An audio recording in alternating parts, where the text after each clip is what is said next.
But when you go to leave, like, did you tell the triads, like, all right, thanks for everything? I didn't say shit. You didn't say shit. You just left. I just left. So as far as today, they're like, damn, I wonder what happened to that motherfucker. Like fucking, well, he disappeared. They still have no. I wonder if some of them are watching you on YouTube, like, son of a bitch, there he is. Oh, I got some friends that used to be in my gang in New York. They're back there and they said, yo, I see you. They called me over. They called over from Hong Kong. They said, yo, asshole, fucking come back here. Where you been? Yeah, come back to Hong Kong. Interview us. I said, nah, I don't think I want to come back. Yeah. Oh my God. So you just pieced. Like one day they're like, oh, Kenny's gone. Listen, even if they're listening to it right now, I still don't want to go back. Even if I'm safe, I really don't feel like I want to go back to Hong Kong. As someone who's not a lawyer, if I were your lawyer, I would advise you not to go back there. Yeah, don't start trouble. For sure. Yeah. Yeah. I feel like there could be a few things following you around there. Well, in America, I did my time. I cop out to everything. We'll get there. Yeah. We'll get there. I'm good over here. So, you're good here. So I'm good here. But in Hong Kong, I'm not sure. So I don't want to find out. Right? Yeah, let's not find out. I hear the prisons there aren't great. But you get back to America at 16. So now I guess you didn't have the thought of like, well, I was a member of the triads there. Let me hook up with the triads here. Instead, you tried to go right back to the Ghost Shadows. Yes. Like right away. Right away. Okay. Right away. Well, actually, not even. I cut in right in the middle of semester, right? In end of '86, beginning of '87, and by '87, I was down in Chinatown already. The beginning of. Did you tell them you would join like the triads? No, I just joined. Because I already knew a lot of members back then. Right. Yeah, I've been known a lot of them. I grew up with a lot of them. Yeah. So did you get it? You're skipping school, obviously, cutting out of school, and you're going back to the same rackets you were in. But did you get inducted officially into the Ghost Shadows in a similar way you did to triads? I was under a guy named Big Steve during that time. Big Steve. Yeah, Okay. he was a active member of the Ghost Shadow. Some of the hierarchy, right? I wouldn't picture a Chinese gangster named Big Steve, but that's just me. Yeah, he's big. He's big. Yeah. He's taller than me. He's like 6 foot something. For Asian Chinese guy, he's pretty tall. He's up there. Not Yao Ming, but he's up there. Yeah, he was up there. Yeah, he's average American. Right. Average American size. So I was working with him. I would go everywhere with him. I would be the active carrier, the guy that carries the gun. I like the gun. Had you carried a gun before? I was still underage. Right. When you were but when you were 13, 14, you were sticking people up, like you said, with armed robberies. Yeah. So did you carry it, or you just use it for those? No, I don't carry it every day, but when I do go to Chinatown, I'll have it on. Okay, so now at this point you have a gun now that you're carrying all times. Every day. I'm the guy that carries the gun. I'm the responsible person. So what kind of gun? It was a 9mm. Sometimes it was a 9mm. Sometimes it was a 38. Where'd you get it? He will give it to me. He has I don't know how many guns he has. He will give it to me when we go out. You're in charge. All right. Make sure you don't drink. All right. He will tell me, don't drink. Stay focused. You're not out there to pick up girls or talk to girls. Don't lose focus on us. Right. All right. So I'll be like the bodyguard of the crew. The only guy with the gun. So if something happens, everybody will be fucking running while I pull it out and start shooting. Yeah, and get everybody out of the door first.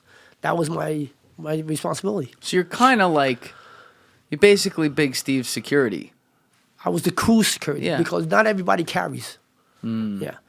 And you're like 16, 17, 17. Underage. I was the youngest. Yeah. And I don't look too intimidated during that time. I was still, in American standard, I was considered scrawny. Right.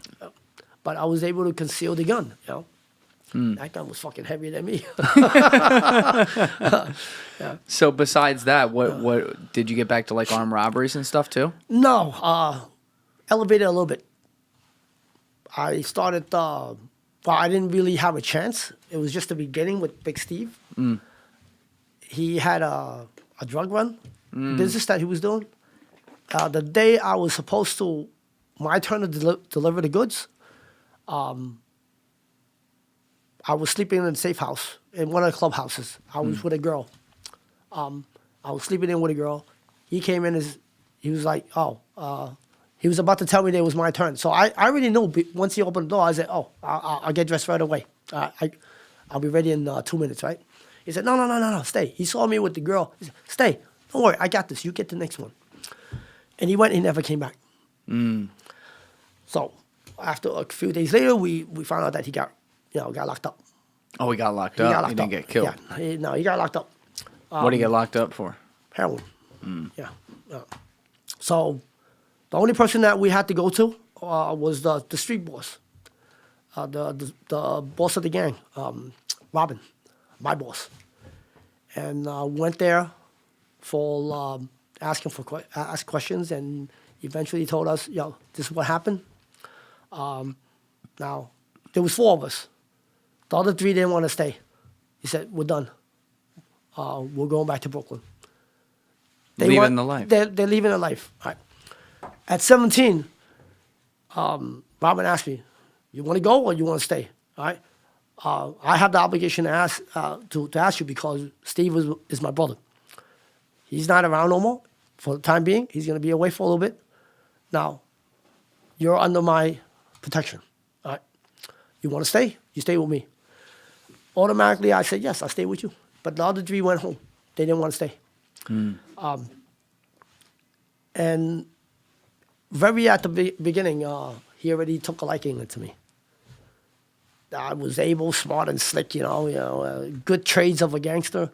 I was witty, and even before he opened his mouth to give me a command, I'm like a good fucking lapdog. I already know what he wants. You know, I read his mind, and he took a liking to me. So I became his first errand boy, and then eventually his right-hand man. Yeah. And that's the head of the whole shebang. Yeah. How old was he? He's 10 years older than me. Oh, so he's not that old. Yeah. He's young. We start off really young. Yeah, we started really young. But I wouldn't expect like the boss of the whole damn thing to be like 27 or something. It's only a gang. But how many members were in the gang? At that time, in our faction, we were Bayard Street Ghost Shadow. We had different separate leaders. Oh, okay. So he was the leader of that faction. He was the leader of the whole gang. He was the one that answers to the tongue. Okay. He was the first Ghost Shadow boss to answer to the tongue. Okay. Other Ghost Shadows never answer to no fucking tongue. The tongue, you want to do business with me? We're equal. Don't think that you're ruling us, okay? Right. We don't work for you. We work with you. That's the Ghost Shadow mentality when my uncle and and Nicky Louie and them, they started. But with him, somehow he got connected with the tongue, with the Chan brothers. Eddie Chan. No. Different Chan. Different Chan. Different Chan, yeah. Not Jackie. No, yeah. No. I wish it was Jackie. Shit. Man. Jackie, if you're listening, I want to work for you, all right? Okay. All right. Just throw me a couple. Put that on the record. Just throw me a couple mil, all right? That'll work. Stump man, a couple mil. All right, couple mil. Like we'll split it up over here. I'm not greedy. But you become the head errand boy for this guy. Head errand boy. Now, what kinds of things would he send you to do? Like basically protect his rackets, make sure people were paying, that kind of thing? Okay, so everybody has a position and has a job under him.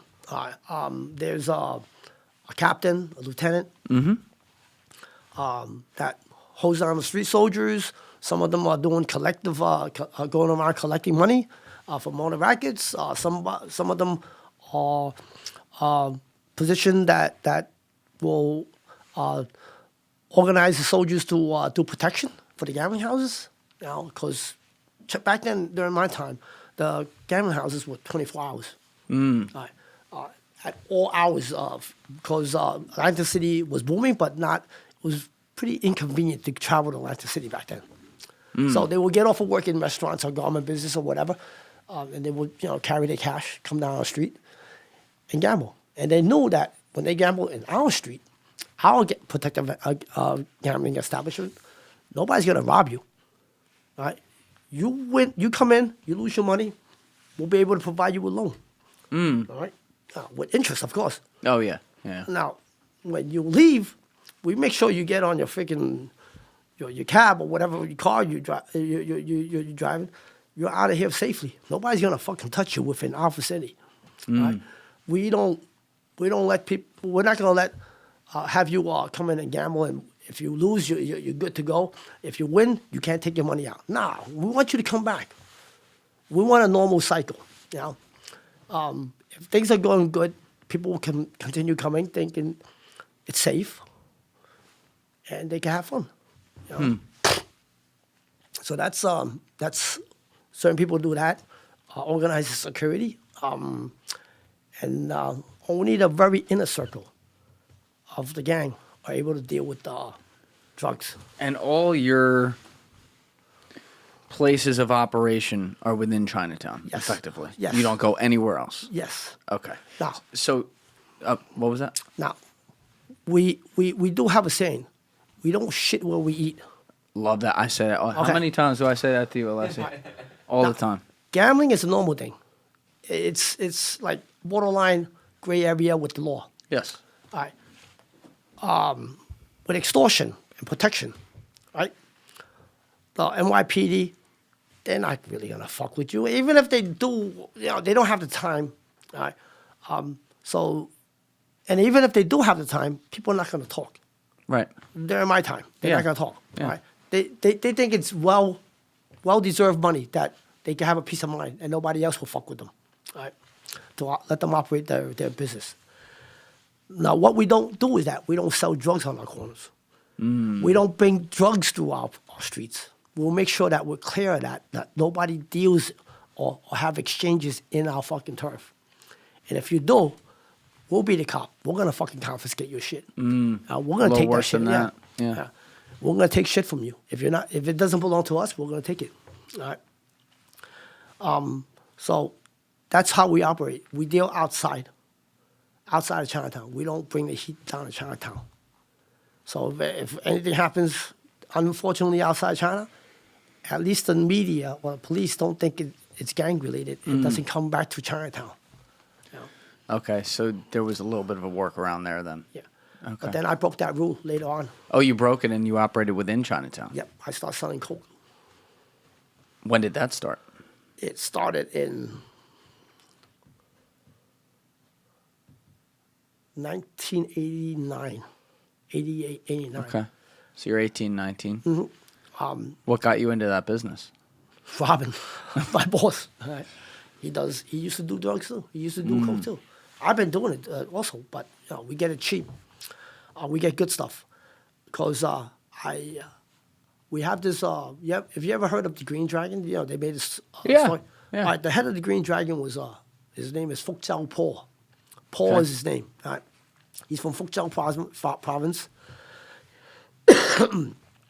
He used to be a member of the Fukching gang. The Fukching gang was actually the same gang as Michael Moy. My Michael. Yeah. Yeah. Okay. He was the Brooklyn faction, all right? Yeah. All right. So, Fukzhou Paul and another member in the hierarchy member, the ruling party in Fukching broke off, and he formed his own gang, and it became the Green Dragon, and they were a bunch of killers. Some of them got triple life. Oh, shit. Yeah, they're fucking in ADX underground. And in ADX Florence. Underground. What do you mean underground? They're in fucking underground fucking jail. You don't see where. I know all about ADX Florence. Where fucking Gotti was there. Oh, yeah. Okay, you Well- don't have no contact or something like that, right? Yeah, I don't know if Gotti was at that one, but that's where the Unabomber is. Yeah. That's where they put the most, or he just died, right? Ted Kaczynski? Yeah. Yeah. Like, that's where they put the most serious people. They had that guy Robert Hansen there, the FBI turncoat. Ross Ulbricht was there for a while, which was really sad. But, okay, so these guys were. The Green Dragons, I think two of them were there. Now, were they associated with any foreign gangs from mainland? I'm not sure about that, but I know they were Green Dragons. The reason why is that they killed in their story, in their indictment, I think they killed a couple of CIs and FBI CIs. Yeah. Wasn't the Flying Dragons. No, It's the Green Green Dragons. Green Dragons. And they're operating in the same area you are. No, they were operating in Flushing, Queens. Oh, okay. Elmhurst, Flushing, Queens, you know. They were outskirts. They didn't really need a turf. Did you know any of those guys? Yeah, we know Fuk Jiao Po and a few guys, you know. Right, but did you know them like well, or you knew of them? We were good. We had good relations. Yeah, we had good relations. They come down the street, we hang out, we chit chat, we talk about things, and we go drink together. So you have to have really trustworthy relationship in order for you to Yeah, drink well, guys like that, yeah. I don't want them fucking whacking me. So Or we whacking them, you know. Right, Yeah. yeah. So, but you know, we're at peace. So we're Okay. able to operate with each other. So separate businesses in separate areas. So- Everyone's happy. Yeah. So Fuk Jiao Po we have a rumor that he came from South America. When he stuck himself in the country, he came to South America. Okay. And rumor has it that's what I heard, that he has good ties, friends with Escobar's crew. Oh shit. So okay. he got some good shit. Yeah, coming yeah. up. He's got that premium Colombian. Bro, I tasted myself. Okay? I taste that fucking shit myself. That shit was good. When Okay? did you first do coke yourself? Before you went to Hong Kong? 17, 18. No, so 17, after. 18, yeah. You liked when it. I became a real... Start fucking around with coke. Yeah, that's when I started fucking around with coke, yeah. That was it the was a golden trend. era of coke. It was a trend, Yeah. yeah. At first I was like, it's nothing. It gives me spidey senses. I'm serious. I don't get paranoid. On coke. I don't. I see a lot of people get paranoid. I say, what the fuck you scared of, you know? If the cops are gonna break in, they're gonna break in. You know? If they're gonna fucking lock you, they're gonna come zen. in. Yeah. It's done. Right. He said, no, I don't. I think that person across the street is watching. Man, you're fucking hallucinating. I'll smack him over that. I do coke. I'll be bar hopping, going to clubs, fucking with everybody, drinking, having a good time. And these fuckers are all paranoid, fucking shaky. I was like, you stupid bitch. You know? If you can't handle it, don't do it, you know? That's what I always said. But I don't know why they keep on doing it if they can't handle it. Right. Well, No. people get addicted. Some people, I heard that fucking, they are on that shit and they fucking kill their own family member. Oh, yeah. I was like, what the fuck? You know? Yeah. It gives me spidey senses. I can hear shit. I can sense if somebody's fucking walking near me or coming towards me. I can hear conversations from far away, and I'm not hallucinating. But I don't have the hallucination that these people get, and I have a good feeling about it. It lifts me up. I get wired up, you know. But I get very agitated. So what happens is, I like to be, I'll be on my mode, partying, drinking with my friends. But if somebody, not from my original drinking buddies that I was drinking at that time, comes over and start bothering me, let's acting a little bit stupid. Let's cheers. I said, yeah, I'll have one sip with you. Now you can walk away, right? And if they kept on coming back, I said, yo, second time, don't make it a third time, all right? You know I'm not gonna be happy, right? Now I'll crack the fucking bottle over the head and I'll fucking start fucking. I'll fucking stick him with the goddamn broken end in the face or whatever. I'll say, I told you not to fuck with me. Now it's all your fucking Had fault. to come over a third No, time. you had to do it. You had to make me fucking angry. While he's lying on the fucking floor, squirming a fucking cup in his face. Like, why'd you do it? And everybody's like, why'd you do it? No, he fucking did it. He fucking did it. He said, what, he stabbed himself? No, he made me fucking stab him. Should have fucking left me alone. Yeah. Between doing a lot of coke, which is making you madder, and also just generally becoming a harder and harder gangster, shit just happened. It derailed me from my original reason of going out to become a gangster. I heard rumors that it's some bits of information that my father was killed by the hip sing and the flying dragon side. The what? The hip sing tongue. Okay. And the flying dragon side. So I joined the opposite, the On the Young and the Ghost Shadow, which was okay. So it's split. There's two tongues that is the oldest and the largest in America. Chinese tongues I'm talking about. It's the On the Young tongue, that's right at the corner of Canal and Mott Street. Okay. Okay, that old looking building, and right on Pell Street, probably like around a block and a half away. They call it Hip Sing Tong. If you ever heard of the old hatchet gang, those are the two freaking tongs that were chopping each other up with freaking hatchets. All right? It's been, ever since the railroad times, the gold digging times. That's when they started the association. So the Flying Dragons work for the Hip Sing, that side, Hip Sing Tong, and the Ghost Shadows with the On Leon. So automatically, I went to the Ghost Shadow to try to find out what's going on with the Hip Sing side and see if it's true. If it's true. When was this? What do you, when I joined the gang or when I found out? No, when you found out. I've been hearing it ever since I came back from America at the age of 13. So, in the beginning, when my father passed away, when he got gunned down, Kitsai, Peter Chin, the Ghost Shadow, he was the person that was protecting us, and he had good relations with my father. Right? I'll tell you what my father asked him to do. Ask him for a favor before he died. He was at war with a lot of factions, different factions of gangs, and in Chinatown was a mess back during that time. So a lot of people were bothering my mother and my family, claiming that my father owed them money when he was alive, and we need to pay up, harassing my mom. And because Peter Chen was at war, he no longer was able to protect us. So he asked my mom, "Why don't you take the kids back to Hong Kong and lay low for a couple of years? And when things die down, then you could come back. But right now, I can't take care of you guys because Chinatown's a fucking mess." Got it. Right? They just broke off with the Ghost Shadow and the White Tigers broke off. Members of the Ghost Shadow broke off and formed the White Tiger gang. What year are we talking with that? I'm not sure.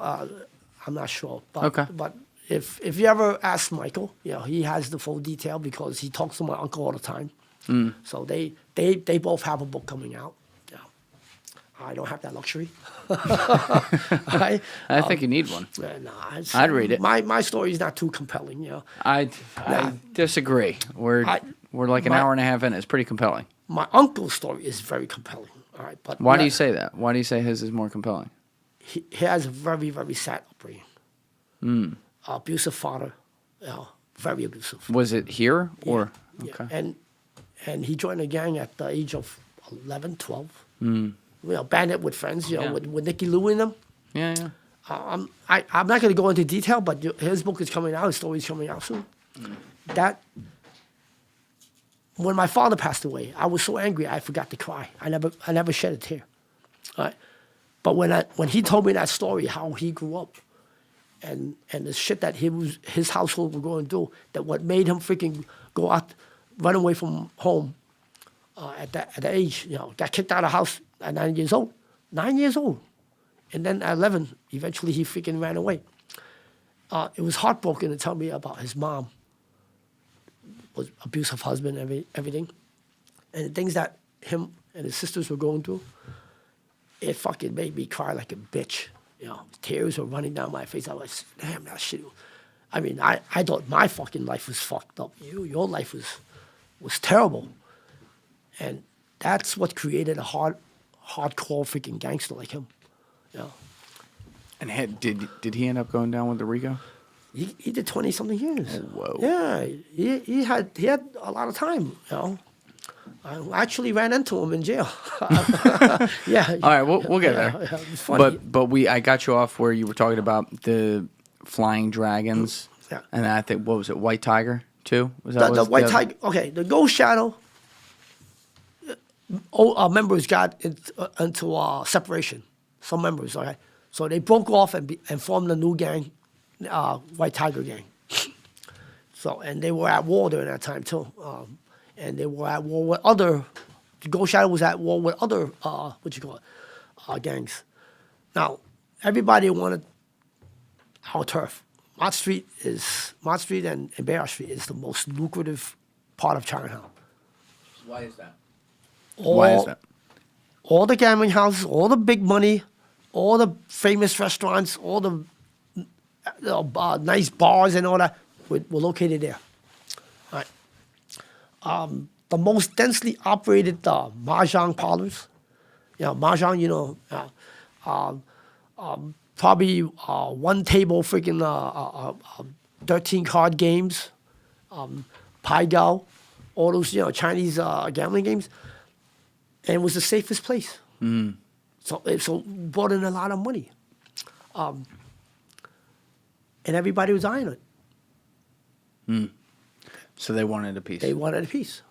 Because there's not, you're thinking about this. It's not like that big of an area. It's not like you're talking about miles of land and shit. There's basically like a few streets, and it's just loaded up with different businesses and illegal businesses, and it's a few different gangs competing within the same zip code, if you will. Yeah, but they did a calculation. All right. I'm not really sure about the real actual figure, but I believe it's around 100 to 200,000 of extortion money and protection money from those two little blocks. A month. I was going to say a month. We're talking about back in the 70s. Yeah, that's pretty good money. That's good money. All right, you were talking about a month. That's good money. And then other stuff that they do, loan sharking, operating outside of other shady dealings outside of Chinatown. That's stable. Oh, yeah. You were talking about stable income every month, 100 to 200 grand coming in. That's pretty good. So now there's some gang disagreements and some muscling in. What does that look like?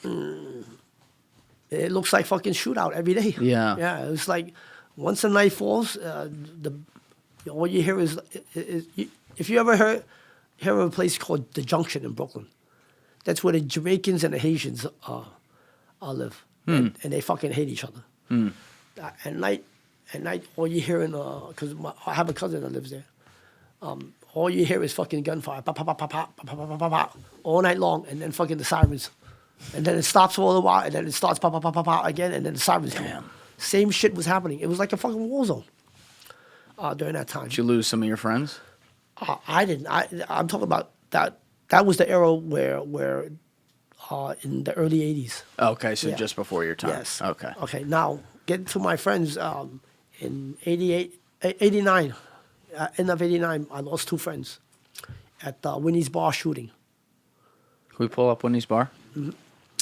So during that era, there was a gang that formed, Vietnamese gang, BTK. Want to kill? Yeah. Yeah. Yeah, I've heard of them. Yeah, they were fucking stupid ones, but they had balls. They challenged the cops. They were hungry, desperate. Yeah. Yeah, we have the story on the screen. Yeah, Unless you just yeah. pulled it up. Yep. From February 9th, 1990. Yep. 2 gang members slain in Chinatown Yep. restaurant. At Winnie's Bar. Yeah. They're right across the street from Columbus Park. And that was BTK who did this. BTK, yeah. Were you there? No, I was there earlier. I was there earlier that evening, and then I was like, you know what? It's fucking cold out there. I'm gonna call a girl. We're gonna go smoke some weed and fucking just shack up. Right? And I was out of Chinatown that night. But then, like 4 or 5 o'clock in the morning, my pager starts going off. I said, "What the fuck?" And the pager used to have. Oh yeah, you'd have to. The signals, the 911 signals. When you do 611 or all that type of secret coding. So I had a familiar number calling me with 911 in the back as a code.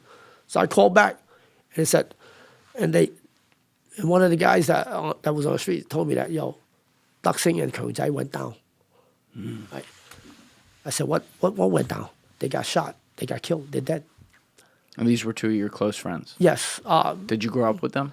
He-Man, the tall guy that died, we call him Kong Jai in Chinese, but his English name is He-Man, because he loved He-Man and the Masters of the Universe. You ever see He-Man? No, I don't think so. It's a freaking bulky ass stupid with Skeletor, That was our cartoon, all right? Got it. So we call him He-Man, and we went to school together. All right, so we joined the gang together, and we live in the same neighborhood. When you spend every day with each other, night and day, you're closer than your blood brothers. Oh yeah. Yeah. Out there in the street, we watch each other's back, like the relationship that me and Mike have. Did you regret you weren't there? I will say yes. I'm pretty sure I would have reacted faster than them. I would have expected what was coming. Right? But they didn't expect anything. Yeah, of course they did. They should have. When I found out what the fuck happened, Why did BTK hit them? They beat up while they were en route, walking down to Winnie's bar. They ran into 2 fucking Vietnamese kids. Innocent fucking, I wouldn't say innocent, but they weren't bothering anybody. They were just passing by. They fucking stopped them and beat the shit out of them. Oh, your guys did. For no reason. Yeah. All right, we weren't at war with them at that time. We weren't really at war with them. Yeah. Why would you, start bullshit? Let them come. If they're not starting trouble, let them walk by, let them go. They got their ass whooped, and they went back and grabbed a gun and came back and fucking shot them up. Should have went to drinking. We'll go to a bar where you're known to hang out. Yeah. And they didn't have that type of sense that fucking it's common sense. You beat up somebody, you still going to the bar? Fuck that. I'm not staying here. Right? Yeah. You're not going to find me. Did this spark any sort of gang war with BTK? Yeah. It did? Yeah, it did. Did you want blood because of that? I was sad, but then I was too busy fucking smoking up at that time. I was smoking weed. I was chasing girls, I had I was sad. I wanted to. I don't know what to do. And then all of a sudden, I was so smoked up one day, I got dragged into a fucking armed robbery with my friends. How does that happen? They They said, just came by and said, let's go? No, I'm smoking up, and they came by and said, yo. Whose car are we taking? Yeah, I said, yo, where we going? I was bored. Yeah. You always find. Yeah, when I'm bored, I try to armed robbery too. When you're young, you're always looking to find something stupid to do. Right. I was playing with my gun, I had, and they said, yo, you how many guns you got? I got 2 right here, motherfucker, right? And me and my best friend in the gang, Tony, right? He's like, yo, we're smoking up. What you guys gonna do? We'll go club? We're gonna do something? We're gonna go hurt somebody? Go rob a fucking bank. And this fucking guy came over, yo, I know a place that we could get a lot of money. I said, for real? Walk in the park? Okay. I said, where? They said, West 4 massage parlor. Korean massage parlor, 2nd floor. I said, I've been there before. All right, so I was so fucking high. I was like, I've been there before. I said, that was stupid, right? I was fucking totally out of it. I was stoned, but I was hearing. I remember that happy ending. Yeah. And then they said, oh, okay, well, we got a car. We're going to go and rob the fucking place. We're gonna there should be like well over fucking 50, 60 grand in there. Right? Easy cash. We just walk in and walk out. I said, really? Okay, let's go. And I'm fucking stupid enough to go. And fucking got locked in there. It was the 2nd floor. The cops around the whole fucking block. Oh, shit. You got caught in the act. In the act. Is this what sent you to prison? 18 months. The first time? Okay.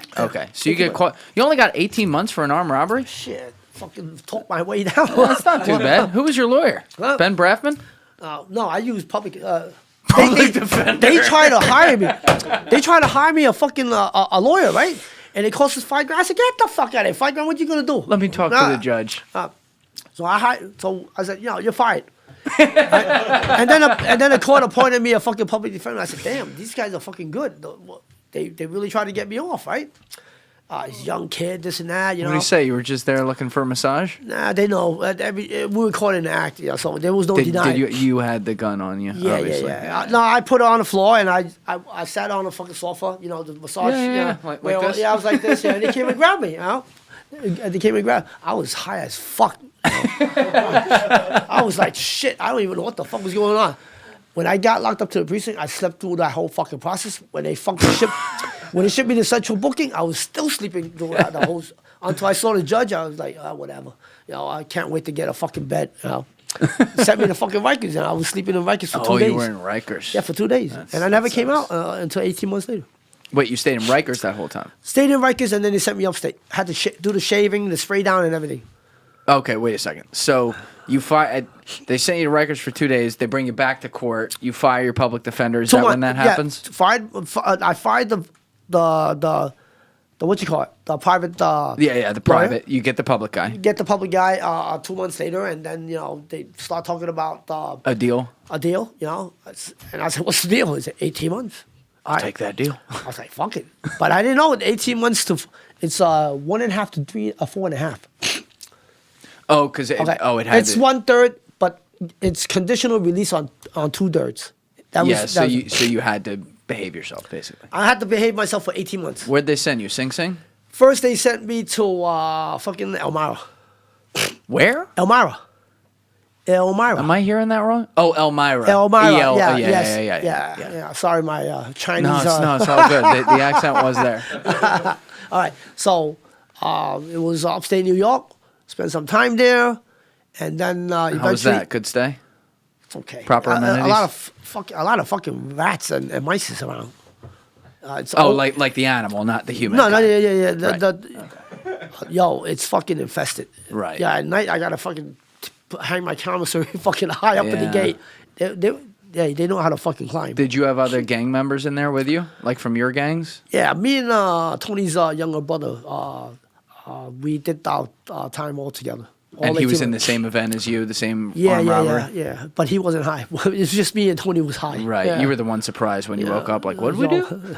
Okay, we did it. Okay, fine. All right. So you guys stick together in prison? Like, because you're a minority in prison, no? Nobody really fucked with us. Yeah. They had that freaking rumor about those two brothers in Rikers.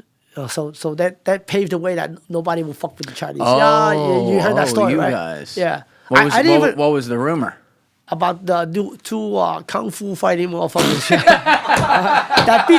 that Everybody was kung fu fighting. They beat the shit out of fucking the Turtle Squad. The Turtle Squad? The Ninja Turtle Squad. The Ninja Turtle Squad. So there's a Is this fucking like the Asian riot, lingo? There's a riot squad in Rikers Island. Yeah. They call the Ninja Turtle. Oh, because they have their guys. fucking protective gear, their helmet, Yeah. and they have their fucking baton. They Right. look like fucking Ninja Turtles. So they said you guys karate the fuck out of them? So they said that these two brothers, back in the days, they beat the fuck out of the riot squad. Two guys beat the fuck out of the With riot their squad. bare hands? With their bare hands.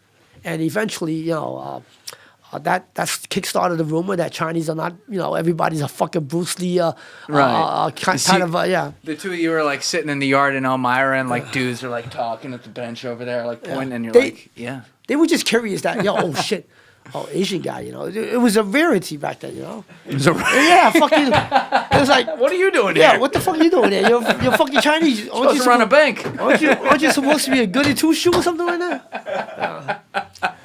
So... What was the actually? This is a question I should have asked earlier. I totally forgot about this. What was the setup racially though? Did you guys also have members who were like from Taiwan? Obviously, you had members from Hong Kong. You're from Hong Kong, and then mainland China. Was there any separation there, or like among the gang? Was it all you're focused from maybe Hong Kong? No, we accept anybody. Anybody that's Asian. Even Nam. If they're loyal, if they prove themselves to, we don't care. You're Asian. You're one of us. Yeah. So if the eyes look similar, you're in. Yeah, but the main thing is the language. You have to speak Cantonese. Well, if I'm Vietnamese, I probably don't speak Cantonese. Yeah, Vietnamese. Some Vietnamese do. Because Really? yes. God, they're so smart. Yeah. So, the reason why is a family. It's the family history. What do you mean the family history? Well, their grandfather was probably from China. Right? They fought the fucking Civil War and they fucking squirmed over there. They escaped to Vietnam, and Vietnam was a safe haven back then. All right? What about Koreans? Any of them speak Cantonese? No. Okay, so you didn't fuck.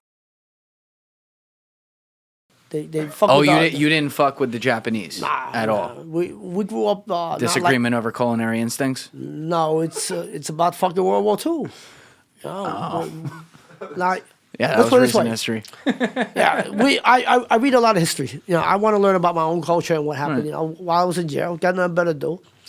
While I was doing Fed time, I did a couple stabbings, and I was spending a lot of time in the hole, segregation. You did a couple. Wait. You skipped over that one really. So No, but that's later on. Stabbings? Yeah, I did a couple stabbings, and ended up in segregation. So I had a lot of time in my hand. That's during the 18 months. No, that's Fed time. Oh, that's what. Okay, Yeah. okay, all right. Well, let's come back to the 18 months part. Now with the history that that's what happened. What were we talking about? That part. We were talking about how you didn't fuck with the Japanese. Yeah, the Japanese. Okay, the Nanjing massacre. Yes. Okay. Can you pull that up, Alessia? Yes. That shit's crazy. Now, during World War II, not only there were 6 million Jews that was killed during World War II by the Nazis, Yep. exterminated. don't forget the Japanese are the Axis. They're Yes, partners. yes, Okay. absolutely. Now, my thoughts were thinking about why the fuck they had to do it. You see the big. I'm not being a conspiracy theorist. No, this is real. You see all these big fucking pharmaceutical companies nowadays. Japanese. Oh, that's not where I thought you were going. Okay. This is where I'm going. They tested on the fucking Jews. That's why the Mercs, the big fucking. Oh, yes. You understand what I'm saying, Yes. right? That's what created the pharmaceutical companies today. Some of them, yeah. Some of them, a lot of them, I believe. The Japanese did the same fucking shit. They did. What was so? They did bio-warfare. Yes, we just pulled up the Nanjing massacre, but there was I'm forgetting the term. There was a place that they sent people for testing. What the fuck was this called? You know what I'm talking about? I know what you're talking about, but I don't know the geographic of it. Can you, Alessi? Can you type into Google Japanese? It was World War II, WW2, Japanese WW2 prisoner experiments.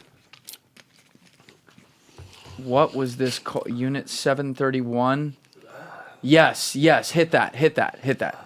So Unit 731, short for Manchu Detachment 731, also known as the Kamu Detachment and the Ishil Unit, was a covert biological and chemical warfare research and development unit of the Imperial Japanese Army that engaged in lethal human experimentation and biological weapons manufacturing during the Second Sino-Japanese War, 1937-1945, and World War II. It killed estimated 200 to 300,000 people. It was based in the Pingfang district of Harbin, the largest city in Japanese puppet state of Manchukuo, or now northeast China, and had active branch offices throughout China and Southeast Asia. So they were using prisoners of war, many of whom were Chinese, and they were killing them. And Koreans. And Koreans, correct. Okay, now, they lowballing the fucking numbers. Oh, I believe that. Yeah. This is the Western part, Western media or information. I also read the Chinese part. I was able to learn reading Chinese a little bit while I was incarcerated. Oh, so you didn't read it previously? No, I not previously. I read it back then. Okay, got it. I learned about it that the numbers are way bigger than that. It was close, a couple millions too. Wow. Now also they were testing crystal meth. They were using it on soldiers but using it on human experiment. They use it for soldiers to fight the war because they have no fucking feeling. They become zombies. You know? Yeah. And they're still the biggest fucking supplier. But actually, they pass it on to the Yakuza controls the fucking the Korean gangs. The Korean organized They do? Yeah. I think today? I don't know about today, but back then they did. They kickstarted the Korean. You're talking about the Korean in mainland Korea. Mainland Korea, right. where they've not Korean U.S. gangs. You know, back in my time, all the crystal meth came from Hawaii. Really? Well, it was shipped through Hawaii. Interesting. From Korea. Oh, shit. They were sending it. From Korea to Hawaii. Hawaii has a big fucking population of Koreans. Didn't know that. You know what? No. Yeah, they were to California and California to the East Coast. No shit. Yep. Crystal meth. Whoa. Yeah, this was that name Unit 731 sounds familiar. I want to say there was another one too I was looking at. Either way, the point remains like they were doing this like crazy, and that's a forgotten part of history. The China Japan aspect of World War II. Yeah, people don't talk about that a lot. But the thing about it is that Chinese don't cry about it. It is what it is. It happened, right? Right. If there's a time of the day in the future that we could get our revenge back, we'll get it. Huh? We'll fucking get it. We'll stomp our fucking foot up your ass, Yeah, but you don't, for you the don't time fuck being, with them. the time being, we don't fuck with you guys. So right? you would not let any of them in your crew? No Japanese. That's what number one. I won't like. Vietnamese can't be trusted if they don't speak my language.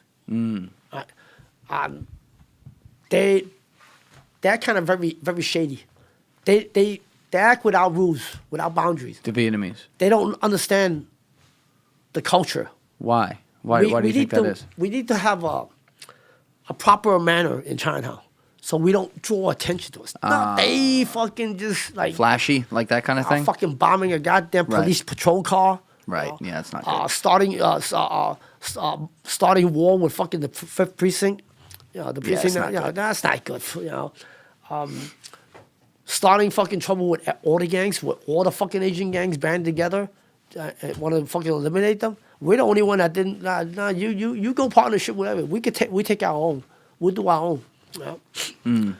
That was it.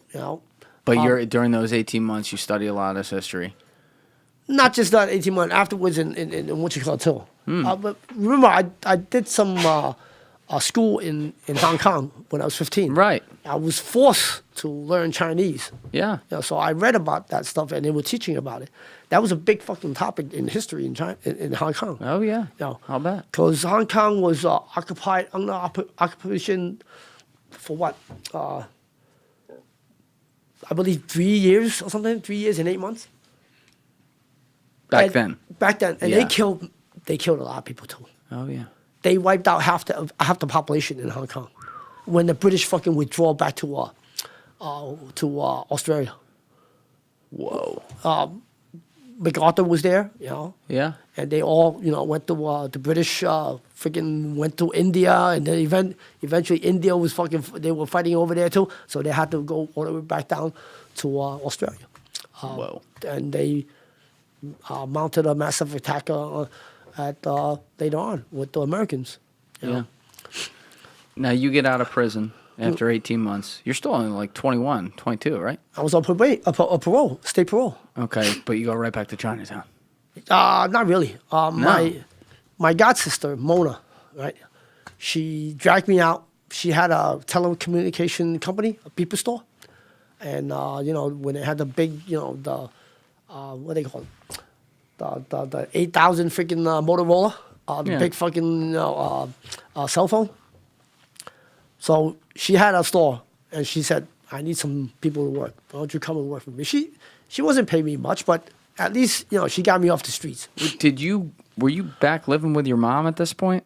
Did your mom visit you when you were in prison? No, I told her not to visit. I wouldn't tell her where I was. Oh, you didn't tell her you were in prison? No, I told her I was in prison, but you don't have to come and see me. I said I'll be home soon. Okay. No. What did she think? She said, "Yeah." She said she's fine. Did she know you were running in that life at that point? This is how my mom thinks. You're in prison. At least you're fucking safe in there. I don't have to worry about you in the street. I have to every morning. I open up the fucking newspaper, not knowing where you are the previous night, not knowing if I open the pages and I see your fucking mugshot there, dead or whatever. So she knew you were heavily involved in that life before you went there. She knew. Got it. Yeah. Okay. So you were saying it was your sister? My god sister. She tried to get me out of it. So she has the mobile telephone store. Yeah, mobile store. Yeah. Yeah. But I didn't want to stay there. So I went back down the street. I saw Robin. I said, "Robin, I'm coming back." He said, "All right, welcome back." Right. Had you had? I think I asked this earlier, but we might have got off it. Did you have an official induction ceremony again with Ghost Shadows? Didn't need to. Didn't need to. He just accepted me. Okay. Okay. Right. The thing about it is that they're not as organized over here. We're not as organized as like the triad. And besides, it's hard to get a fucking mold in our organization in the gang.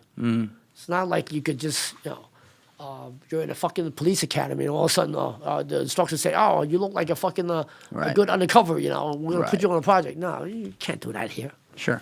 We grew up with each other. Everybody knows each other since we were fucking 13, 14. How the fuck you gonna penetrate 13, 14? You start police academy undercover training from then. So it was pretty impossible to penetrate as an agent or undercover police work with us.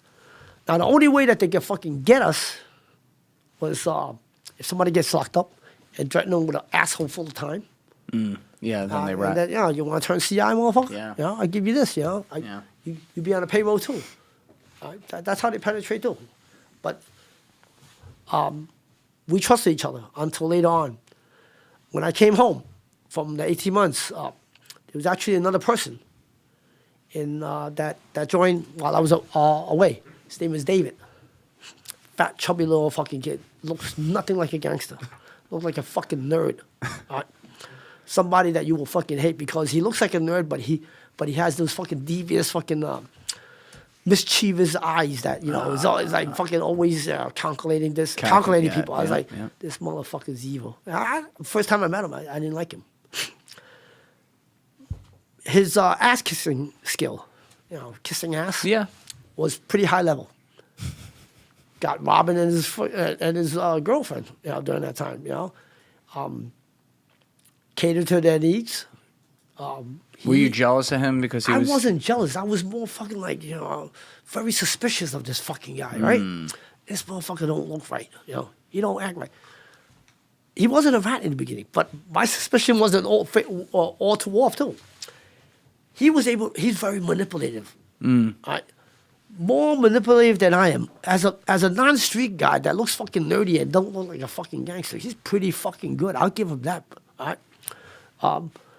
In order to become a CI, all right, a fucking rat, he's like fucking high-level intelligence, this guy. He was able to manipulate the gang because he was right next to my boss. He elected this girl named Lily that didn't like him because of the way he looks. You know, that was not the image for ideal boyfriend during that time. Right. It had to be the bad boy type. So my other friend, we call Guye Zai, same name as me, Kenny Wong. Right? But he was little Kenny Wong. I was the big Kenny Wong. So Lily liked it, Kenny Wong, because he was a handsome boy. And they started dating.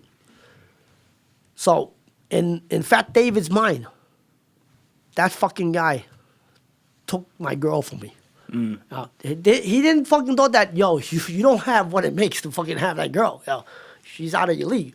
You know? And for me, being really good friends and with Kenny, the other Kenny, little Kenny, I protected him. I said, "Yeah, fuck you, you know, fucking that's my brother, you know, you ain't shit, right?" So he hated me too. All right. Now, during that course of time, that's where it all kick-started, where he had the fucking hatred for me and him and started manipulating my boss and his girlfriend, you know, and you know, try to, like, you know, separate us a little bit. He did a fucking, he went into drug dealing. He sold a fucking brick to heroin to undercover and got caught. Ooh. And he fucking turned. So you guys didn't know that happened, obviously. I didn't know. I didn't even know he was able to fucking deal. All right, this guy got fucking don't even look like a fucking gangster. All right, who the fuck will believe him that you got heroin? You know, you gotta have a certain type of look back then, and the way you talk with people, that you have street credibility. Sure. He doesn't have any of that. But he dealt and he sold to a fucking undercover. During that time, our gang fucking hired him a lawyer, this and that. It was a pretty, the lawyer, his name was, I still remember, his name is Margaret. Wait, the gang hired him a lawyer, so they knew it happened.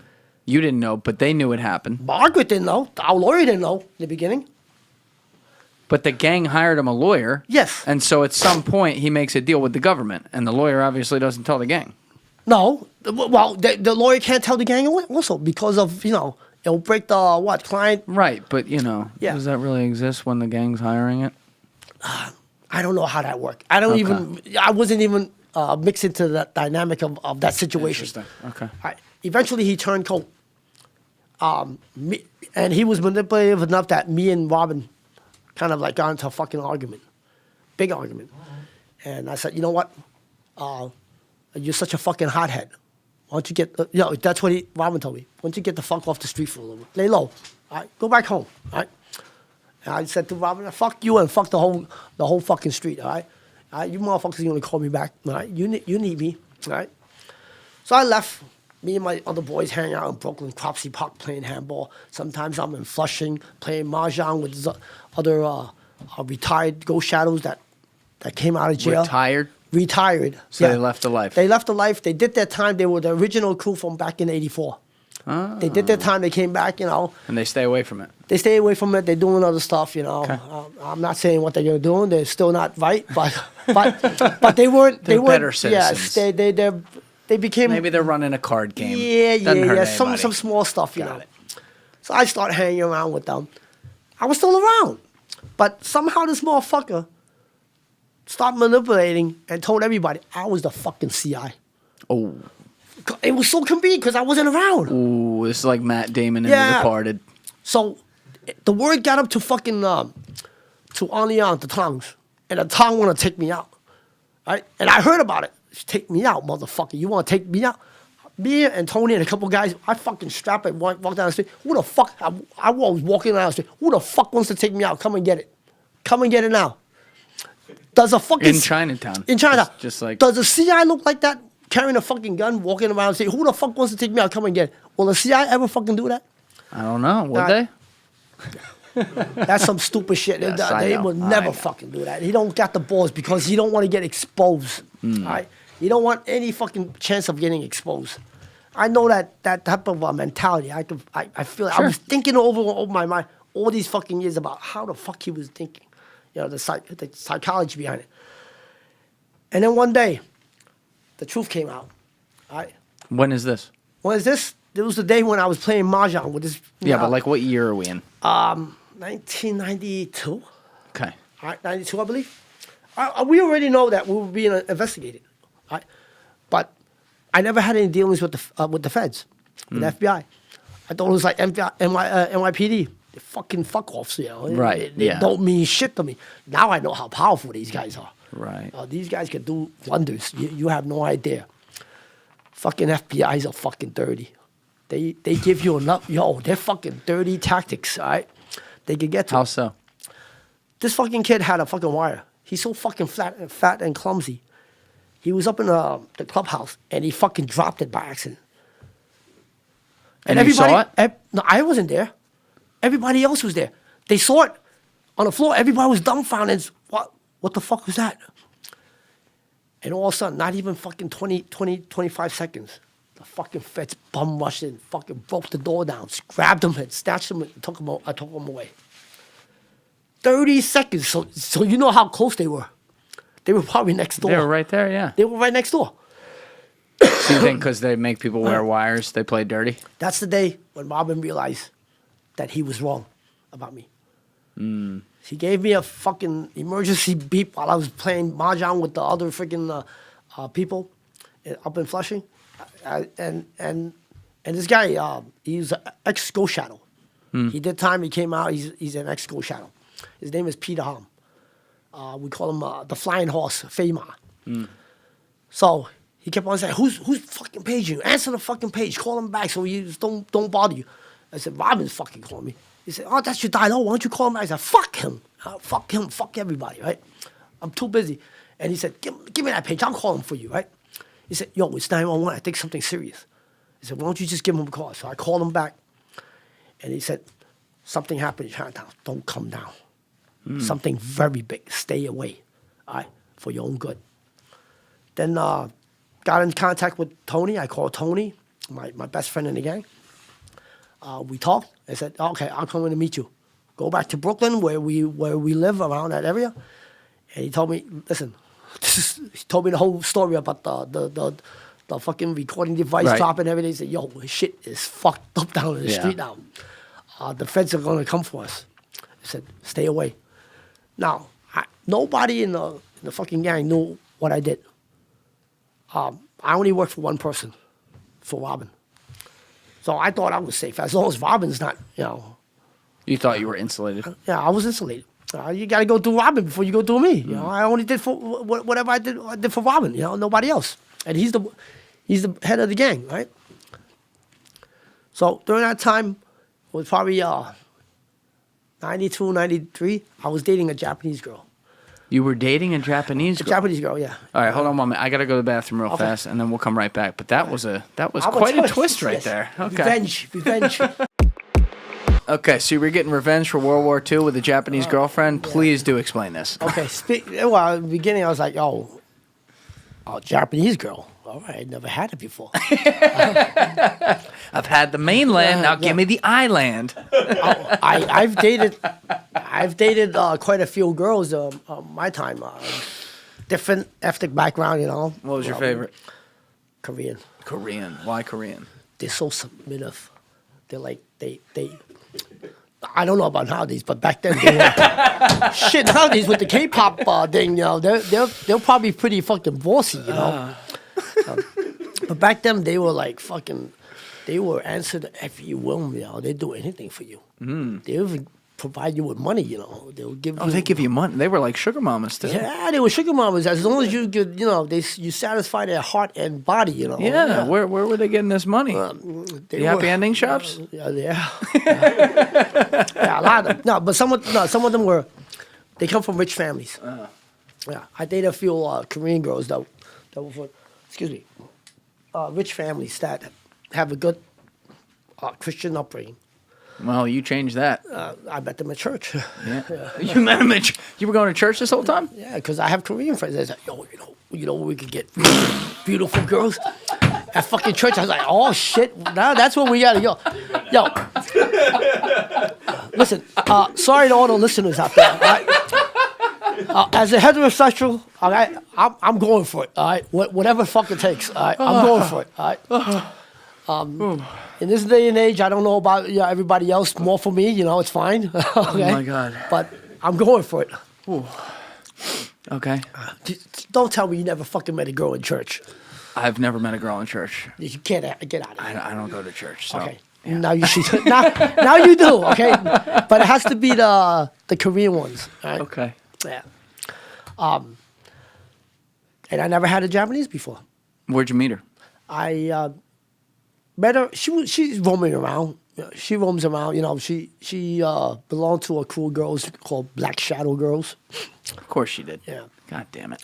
I was like, damn, I would like to try it. You know? I didn't think about revenge at that time. You know, when I had her, I was like, yeah, you know what? Yeah, time to show them Chinese is worthy. You know. Okay. Let them know Chinese is worthy. And eventually, you know, shit happens. We fell in love. And I wanted to marry her. But things were getting close. I was like, shit. Things I hear from other people, from other friends, it's not going well for you. If Robin's on a run right now, you're still safe. So Robin was on a run, and he wasn't locked up. The feds don't have him. So for the time being, I'm safe. As long as he's out of the fucking country, the feds will never fucking come for me. For some reason, I was heavy on fucking coke during that time. Very heavy. Because all the fucking anxiety of what's happening in Chinatown. Maybe I wasn't ready for marriage. Everything was going good. But when something's too good, you want to sabotage it. Yeah. You know? And that's what I did. I sabotaged my own fucking relationship. Went back down to Chinatown. And me and Tony talked about it. He said, you know what? I think they're going to come for us. Thank you guys for checking out this clip. If you haven't already subscribed, please subscribe and hit the like button on this video. It is a huge, huge help. And if you'd like to check out this clip's full podcast episode, that link is in the description below or right here. And finally, you can follow me on Instagram and X by using the links in my description below.